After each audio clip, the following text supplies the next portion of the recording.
छोटे से शहर में अपनी पत्नी मालती के साथ रहता था। उसका एक बेटा था जिसका नाम नोनू था। नोनू बहुत छोटा ही था कि तभी उसकी माँ का देहांत हो गया।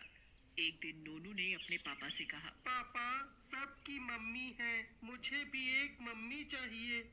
तुम्हें पैसे किस लिए चाहिए?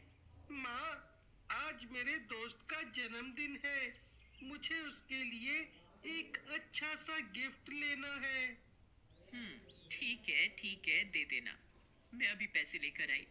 माँ अपने पर्स से पैसे निकालकर नोनू को दे देती है। माँ, आपने भैया को तो पैसे दे दिए, मुझे भी पैसे दो ना। नोनू भैया को अपने दोस्त के जन्मदिन के लिए गिफ्ट देना है, इसीलिए वो पैसे मांग रहा है। पर तुम्हें पैसे क्यों चाहिए? माँ, मुझे अपने लिए वीडियो गेम लेना है। देख पारस, मेरे पास ये उल्टी सुल्टी चीजों के लिए पैसे नहीं है। आजकल तुम्हारा ध्यान पढ़ाई में कम, खेल कूद की चीजों में ज्यादा रहता है। माँ पारस को पैसे नहीं देती तो पारस उदास मन से वहां से चला जाता है। वो सोचता रहता है, ये मेरा सौतेला भाई है, फिर भी माँ उसे ज्यादा प्यार करती है और मुझे कम। पारस को दिन पर दिन अपने भाई नोनू से नफरत होने लगी थी और दोनों भाई बड़े होने लगे थे। जैसे जैसे दोनों बड़े हो रहे थे, पारस की नफरत नोनू के लिए बढ़ती जा रही थी। एक दिन की बात है, पारस और नोनू ऑफिस से घर आते हैं और अपनी माँ से कहते हैं, माँ, मुझे कल ऑफिस के काम से मुंबई जाना है। ठीक है, मैं तुम्हारी पैकिंग कर दूंगी और तुम्हारे पापा तुम्हें जल्दी उठा देंगे। माँ, मैं भी नोनू भाई के साथ मुंबई जाऊंगा। नोनू भाई का यूं अकेले जाना ठीक नहीं है, इसलिए मैं भी भाई के साथ मुंबई जाऊंगा। माँ को पारस का नोनू के लिए बदला हुआ व्यवहार देखकर अच्छा लगता है। चले जाना, मैं तुम दोनों भाई की पैकिंग कर दूंगी। और अगले दिन दोनों भाई मुंबई के लिए निकल जाते हैं। मुंबई पहुंचकर नोनू पारस से कहता है, मैं ऑफिस के काम से जा रहा हूँ, तुम अपना ध्यान रखना। ठीक है भाई, तुम जाओ, मैं अपना ध्यान रखूंगा।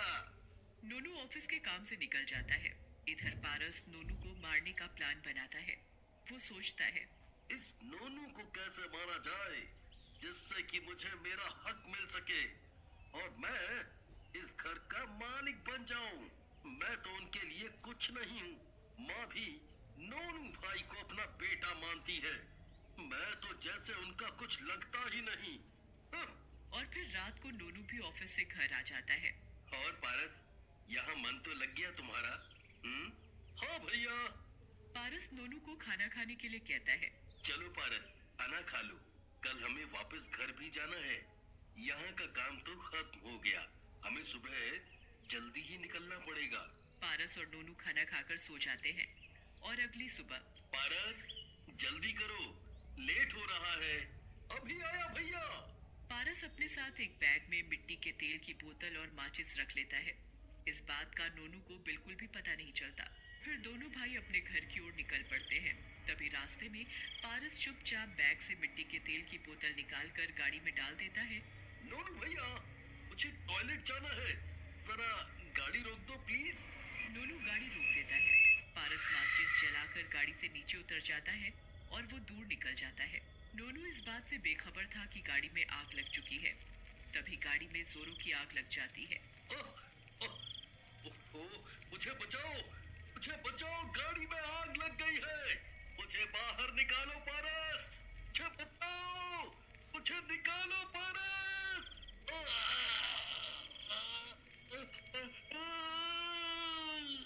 पारस दूर खड़ा सब देखकर हंस रहा होता है और उसे इस तरह से हंसता देखकर नोनू को सब समझ आ जाता है कि ये सब पारस का करा धरा है। तभी नोनू की मौत हो जाती है और वो एक भूत बन जाता है। वो पारस के साथ घर पहुंच जाता है। पारस को अकेला आते देख माँ पारस से पूछती है, पारस, नोनू कहाँ है? वो नहीं आया क्या? पारस माँ को सारी बात बताता है।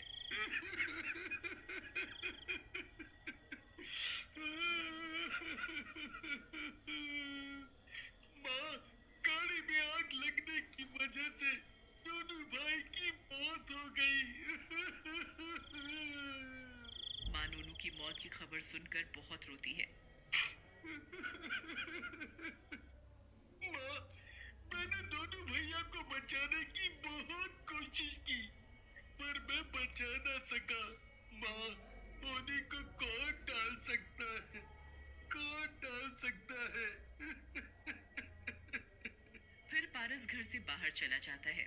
नोनू जो भूत बन चुका था वो पारस के साथ साथ चलने लगता है, तो पारस को कुछ अजीब सा महसूस होता है, जैसे कोई उसके साथ चल रहा है।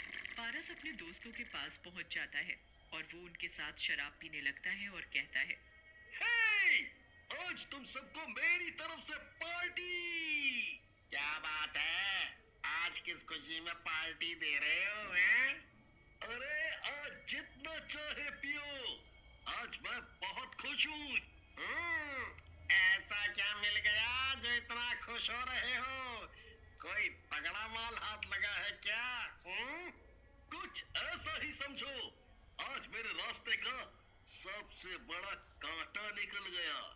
बस नोनू की तरह उसके बाप को रास्ते से हटा दूं। भूत पारस की बात सुन रहा होता है। उसे सुनकर बड़ा गुस्सा आता है। अच्छा, अब मैं घर चलता हूँ। बाय।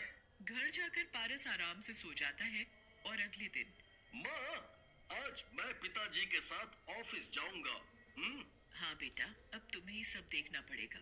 बेटा, तुम्हारे पिताजी की तबीयत ठीक नहीं है, उन्हें घर जल्दी ले आना। हाँ माँ, मैं उन्हें जल्दी ले आऊंगा। पारस अपने पिताजी के साथ काम के लिए निकल जाता है। नोनू भी उन लोगों के साथ चल देता है। पारस रास्ते में एक सुनसान सड़क पर गाड़ी रोक देता है। पिताजी, लगता है गाड़ी खराब हो गई है। मैं अभी किसी मैकेनिक को लेकर आता हूँ। आप इधर ही रुकना। ठीक है, तुम जाओ, पर जल्दी आना। पारस सोचता है, पिताजी की तबीयत भी ठीक नहीं है।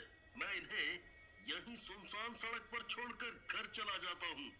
रात को कोई गाड़ी आकर पिताजी को कुचल कर चली जाएगी। फिर मैं आराम से इस घर पर राज करूंगा, राज। पारस अपने पिताजी को अकेला छोड़कर चला जाता है।